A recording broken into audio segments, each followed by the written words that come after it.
बहुत अच्छा लगा, बहुत इतना सरप्राइज, मतलब समझ में नहीं आ रहा है कि बोलने के लिए कुछ वर्ड।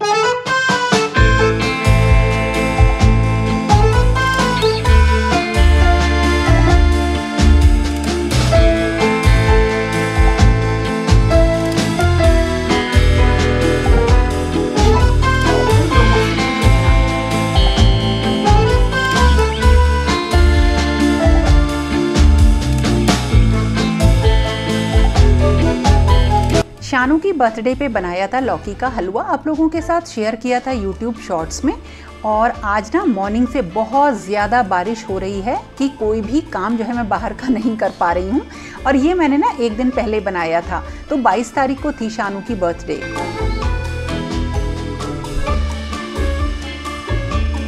बारिश में जितने भी प्लांट्स होते हैं ना खूब बढ़िया ग्रो हो जाते हैं, जो मर भी रहे होते हैं ना पौधे वो भी जिंदा हो जाते हैं।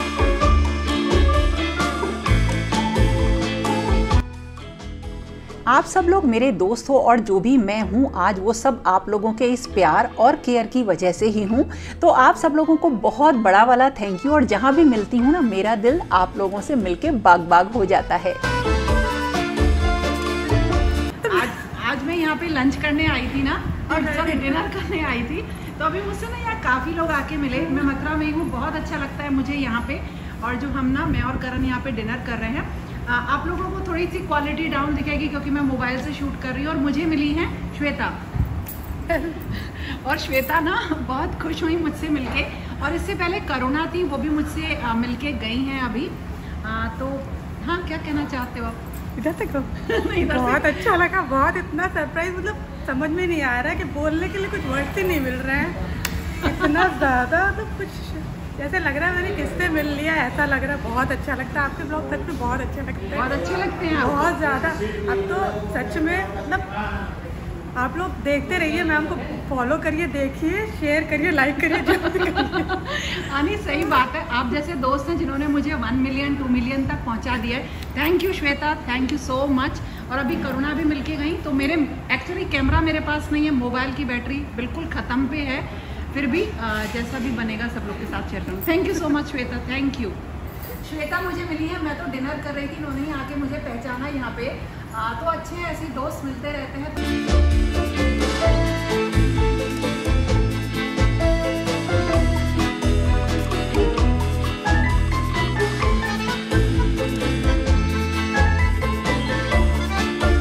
ढेर सारे मैसेजेस, चाहे वो मेल्स हों, इंस्टाग्राम पे डीएम्स हों या यूट्यूब पे कमेंट्स हों, इस चीज को लेकर आते हैं कि हम परेशान हैं, मतलब कहीं ना कहीं मेंटल हेल्थ गड़बड़ हो रही है। तो ये बहुत बड़ा टॉपिक है और इस टॉपिक के ऊपर डिस्कस करने का मतलब है एक सीरीज ऑफ वीडियोस मैं बनाऊं, जो कि मैं जल्दी ही बनाऊंगी भी। लेकिन इन शॉर्ट में अगर छोटे में आपको बताऊं तो वो ये है कि सबसे पहले आप अपनी प्रायोरिटी थोड़ी सी हाई कर लीजिए। अगर शुरुआत से आप ये सोचेंगे कि मैं अपने लिए सबसे पहले करूं, अगर मैं अपने लिए नहीं करूंगा तो मैं बाकी के लोगों के लिए नहीं कर सकता हूं, ये चीज को जन्म देना बहुत ज्यादा जरूरी होता है। और अपने आसपास की निगेटिविटी और कुछ ऐसे लोगों से सावधान रहना जो लगातार इस प्रयास में रहते हैं कि कब आप गिरें और कब वो खुश हों, तो उन लोगों से दूर रहना। अब ऐसे लोगों की पहचान कैसे होती है ये समय धीरे धीरे सिखा देता है। लेकिन जो ऐसे लोग होते हैं उनकी कुछ खास चीजें ऐसी होती हैं कि वो आपसे बहुत प्यार से बात करेंगे, आपके सामने बहुत अच्छा दिखाएंगे, और अगर वो आपसे बड़े हैं तो आपको जरूरत से ज्यादा नीचा दिखाएंगे, सेल्फ ऑब्सेस्ड रहेंगे, मतलब उनके लिए सिर्फ अपनी चीजें बहुत अच्छी रहेंगी, अपना बखान करना, अपने बारे में बोलना, अपनी चीजों को ही सही दिखाना, अपने को सुपर समझना। और ज्यादा ऐसे लोगों की आदत होती है कि आपको लोगों से काट के रखना, ताकि अगर आप लोगों से मिलेंगे तो उनकी सच्चाई सामने आ जाएगी। बहुत ज्यादा झूठ बोलना, मतलब ये बहुत सारी क्वालिटीज हैं जो समय रहते रहते धीरे धीरे सीख जाते हैं, जो कि मैंने भी सीखी और फिर अपने आप को सही किया, जो कि मैं आप लोगों को कई बार बता चुकी हूँ। तो जो घर होता है ना, उस घर को एक अखाड़ा नहीं बनने देना चाहिए। यहाँ पे दम नहीं दिखाना होता है, यहाँ दिल से काम करने होते हैं। तो इसी तरीके से लाइफ चलती रहती है। तो जरूर इसके उसके ऊपर बात करूंगी और आगे भी कभी एक वीडियो में जल्दी ही मैं ये शेयर करूंगी कि ये सारी चीजें किस तरीके से आप अपने अंदर ला सकते हो। तो उन सारे कमेंट्स का रिप्लाई केवल ये है कि आप थोड़ा सा अपने ऊपर फोकस करिए, अपने बारे में सोचिए। अगर कोई आपको परेशान कर रहा है तो दूर रहिए। हमें अपने आप को परेशान नहीं होने देना है, हमें अपने दिमाग में गलत चीजें नहीं आने देनी है। अगर हमें कोई बीमारी है, परेशान है, कोई हमें दिक्कत है फिजिकली मेंटली, तो हम उस चीजों को जाके जल्दी से जल्दी सही करेंगे। तो इन शॉर्ट ये है आंसर, लेकिन जल्दी ही पूरा डिटेल वीडियो आप लोगों के लिए बनाऊंगी, क्योंकि वो कमेंट्स इतने सारे हैं और मैं समझ पा रही हूं अभी कि उनकी स्थिति क्या हो रही होगी इस टाइम। और अगर वो मेरे पास मैसेज कर रहे हैं तो किसी हेल्प की उम्मीद से कर रहे हैं, तो उनको फोन पे समझाना या मतलब एक मेल में आंसर कर देना, रिप्लाई कर देना और सारी बात कह देना पॉसिबल नहीं है। तो जैसे मैं वैसे भी आप लोगों को बहुत पहले बताया था, इंस्टाग्राम में मैं किसी एक पर्सन से वीक में एक बार बात करती हूँ और ये मैं उस पर्सन के लिए नहीं करती, अपने लिए करती हूँ। मुझे ऐसा लगता है कि लोग अगर किसी उम्मीद में मेरे पास मैसेज करते हैं, डीएम करते हैं, तो मैं उनसे बात करूं। तो इस तरीके से आप इंस्टाग्राम में भी मेरे से जुड़ सकते हैं और मैं एक एक करके बात करती हूँ और आप समझ सकते हैं कि उसमें हजारों कमेंट्स होते हैं और उनमें से लेना किसी को और बात करना, और वो डिपेंड करता है कि प्रायोरिटी क्या है, मतलब बीमारी की जो इंटेंसिटी है वो कितनी है। तो देखो, घर होता है, घर में हम काम करते हैं। अब जैसे मैं आपको बताऊं, बारिश हो रही थी बहुत ज्यादा, तो मैंने क्या सोचा कि घर के बाहर की सफाई नहीं हो सकती है, चलो घर के अंदर की सफाई करूं। मतलब मैं बिल्कुल फेयरली ये सारे काम करती हूँ। घर के अंदर की सफाई कर रही हूँ, किचन को क्लीन कर रही हूँ और साथ के साथ ब्रेकफास्ट की मतलब बारे में सोच रही हूँ, लंच के बारे में काम कर रही हूँ, ताकि जल्दी से जल्दी जब मैं ये काम खत्म करूं तो उसके बाद में अपनी चीजों पे फोकस कर सकूं। ऐसा नहीं है कि हम एक जिम्मेदारी छोड़ के फिर दूसरे काम को करने लगते हैं। जिम्मेदारियों को हमें ना एक टाइम फ्रेम में बांटना होता है और उसी टाइम फ्रेम में खत्म करके हम दूसरी तरफ जाते हैं। शुरुआत में कुछ भी करने की कोशिश करते हैं तो लोग टोक देते हैं, आपके ऊपर विश्वास नहीं करते, भरोसा नहीं करते, तो आपको लगता है कि हम शायद कुछ कर ही नहीं पाएंगे क्योंकि हमें घर से सपोर्ट नहीं मिल रहा है। लेकिन धीरे धीरे आप उन चीजों की तरफ बढ़िए, अपने चीजों की तरफ साइलेंटली लगे रहिए और कुछ अच्छा करके शुरू करिए दिखाना। छोटे से शुरुआत करिए, तो वही होता है, धीरे धीरे हम घर में लगे रहते हैं, काम खत्म करते हैं, फिर अपनी चीजों पे लगते हैं। मेरे पास भी यूट्यूब के वीडियोस हैं, मैं शॉर्ट्स बनाती हूँ, इंस्टाग्राम पे रील्स बनाती हूँ, उन सब के लिए मेरे पास भी ये फिक्स टाइम होता है। तो अपने घर के लिए मैं बिल्कुल डिवोटेड रहती हूँ, क्योंकि वो मेरी पहली जिम्मेदारी है। क्योंकि मेरा जो रिपोर्ट कार्ड है वो मेरे बच्चों के हाथ में है। अगर मैं उन्हें कुछ अच्छे संस्कार दे पाऊंगी तो ये एज अ मदर मेरी पहली जीत होगी। तो उसके लिए मुझे घर का माहौल सही रखना, कोई करे चाहे ना करे, मुझे करना वो बहुत ज्यादा जरूरी हो जाता है। और उसके बाद आती है मेरे करियर की चीजें, जिसको कि मैं बिल्कुल भी नहीं छोड़ती हूँ, क्योंकि मैं तभी कर पाऊंगी उन सारी जिम्मेदारियों को अच्छे से जब मैं अपनी चीजों पे फोकस करूंगी। अगर मैं पूरा दिन केवल सो के और टीवी देख के इस तरीके से गुजार दूंगी ना, तो वो मेरे लिए बहुत ही खराब दिन होता है। मैं रात तक इतनी डिप्रेस हो जाऊंगी कि मैं अगले दिन काम ही नहीं कर पाऊंगी। मुझे हर दिन कुछ ना कुछ करना होता है, मुझे हर दिन कुछ ना कुछ प्रोडक्टिव करना होता है। तो इस तरह से मैं शुरुआत करती हूँ, घर के कामों को करती हूँ और फिर अपने करियर के ऊपर जो हूँ फोकस करती हूँ। तो जल्दी ही आप लोगों के और भी ज्यादा चीजों के मैं रिप्लाई करूंगी, ठीक है ना। तो ये एक छोटा सा मेरी आपसे बात थी जो मुझे कहनी बहुत जरूरी थी, जिसके लिए मैंने इस वीडियो को यहीं पे मतलब मैं बताऊं, जितना भी मैंने शूट किया उतना करके मैंने आप लोगों से ये सारी बातें करी। तो मैंने जिन लोगों से आपको बताया है उन लोगों से कोई आंसर नहीं करना है, कुछ उन्हें जवाब नहीं देना है। बस उन लोगों की जो स्थिति, मतलब जिस टाइप के वो लोग हैं, उनकी पर्सनैलिटी, उनके कैरेक्टर, उन्हें समझ के उनसे अपने आप को दूर करना है और उनका जो असर है वो अपने ऊपर नहीं आने देना है। अगर आप ऐसा कर लेते हैं तो किसी भी तरीके की लड़ाई में या अपने सेल्फ लव में या अपनी मेंटल हेल्थ के ऊपर ये आपकी पहली जीत होगी। तो सबसे पहले इससे शुरू करिए और फिर धीरे धीरे हम इसी तरीके से बातें करेंगे, क्योंकि मैंने भी यही किया था और जब मैंने ये किया तो मुझे ऐसा लगा कि मैंने तो 70% जंग जीत ली है।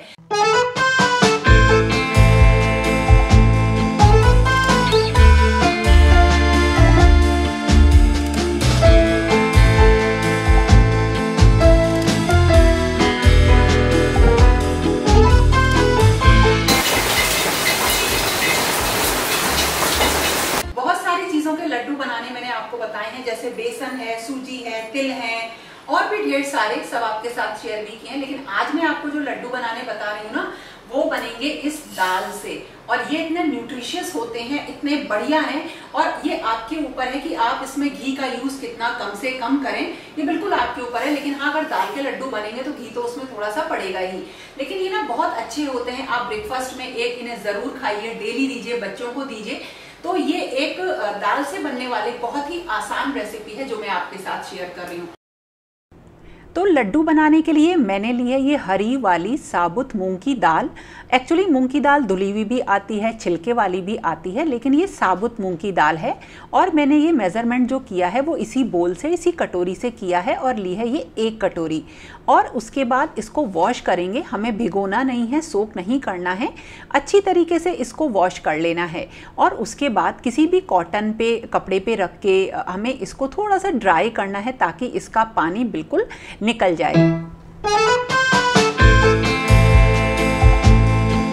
ये लड्डू खाली दाल से भी बन जाते हैं, आपको इसमें कुछ भी मिक्स करने की जरूरत नहीं है। लेकिन मैंने इसमें मिक्स किया है नारियल को। तो देखते हैं किस तरह से मैं बना रही हूँ। और एक बार अगर आप बनाना चाहते हैं तो थोड़े से बनाइए। दाल जब ड्राई हो जाएगी तो हमें इसे रोस्ट करना है। कढ़ाई ली, उसमें कोई भी घी हमने नहीं डाला, और 4 से 5 मिनट के लिए मीडियम फ्लेम पे या लो फ्लेम पे लगातार चलाते हुए हमें इसे भूनना है। इसमें थोड़ा सा ब्राउन कलर आ जाएगा दाल में और इसका सारा पानी निकल जाएगा, और 5 मिनट तक हमें इसको लगातार चलाना है। और जब ये कुछ इस तरीके की हो जाएगी, मतलब हल्की सी सुनहरी, तो हम इसको ठंडा कर लेंगे।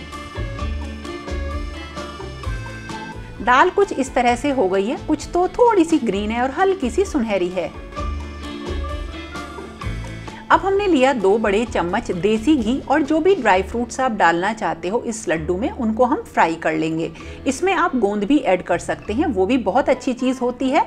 लेकिन अभी थोड़ी गर्मियाँ हैं तो गोंद थोड़ा नुकसान करेगा, इसलिए मैंने उसको ऐड नहीं किया।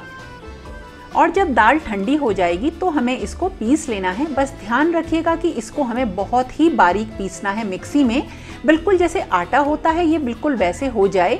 और देखिए कितनी बारीक मैंने ये दाल पीसी है।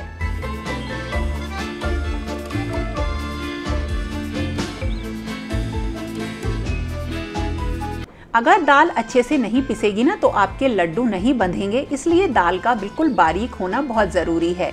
और अब क्या किया, 1 बड़ा चम्मच घी और लिया, और दाल का जो पाउडर हमने बनाया था ना उसको अब हम भूनना स्टार्ट कर देंगे।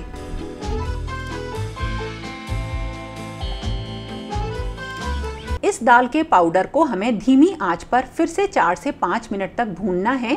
बिल्कुल कोशिश करिएगा कि इसमें बिल्कुल भी जो है आंच तेज ना हो, और धीरे धीरे करके इसमें हमें घी ऐड करना है। आप अभी तो घी इतना ऐड करेंगे कि दाल अच्छे से भुन जाए। और फिर मैंने ये 1/2 कटोरी, उसी कटोरी से नाप के लिया है कसा हुआ नारियल। आप ज़्यादा या कम अपने टेस्ट के अकॉर्डिंग कर सकते हैं। और अब फिर से 2 से 3 मिनट तक बिल्कुल लो फ्लेम पे हमने दाल के साथ इस पाउडर को भून लिया है। इसमें हरी इलायची का पाउडर डालेंगे। जब दाल को भूनते हैं तो इसमें से हल्की हल्की सी खुशबू आने लगती है। और अब मैंने इसमें डाला है 2 से 3 बड़े चम्मच मिल्क मेड। अगर मिल्क मेड ना हो तो जो घर की मलाई होती है ना वो आप इसमें ऐड कर दीजिए। और इसे ऐड करके 1 से 2 मिनट तक फिर से भूनना है, और गैस की फ्लेम बिल्कुल बंद कर देनी है। ध्यान रखिएगा कि दाल हमारी थोड़ी सी मतलब जले ना, नहीं तो उसका स्वाद कड़वा हो जाता है। और फिर इसको ठंडा होने के लिए रख देंगे। और अब जो मेवे हमने लिए थे ना उनको कट करके इसमें डालेंगे। और जो हमने कटोरी से नापी थी दाल, उसी में 1 कटोरी हम पूरी पिसी हुई चीनी या बूरा इसमें मिलाएंगे। मिलाकर चेक करिएगा, अगर आपको लगता है लड्डू नहीं बंध पा रहे हैं तो थोड़ा सा घी ऐड करिए, नहीं तो दूध के छींटे मारिए इसमें, या थोड़ी सी मलाई आप इसमें ऐड कर सकते हैं। अगर आप मलाई ऐड करेंगे ना तो इन लड्डुओं को आपको फ्रिज में रखना है, और ये 1-2 महीने तक बिल्कुल भी खराब नहीं होते हैं। तो ये हो गए तैयार हरी मूंग की दाल के हरे लड्डू।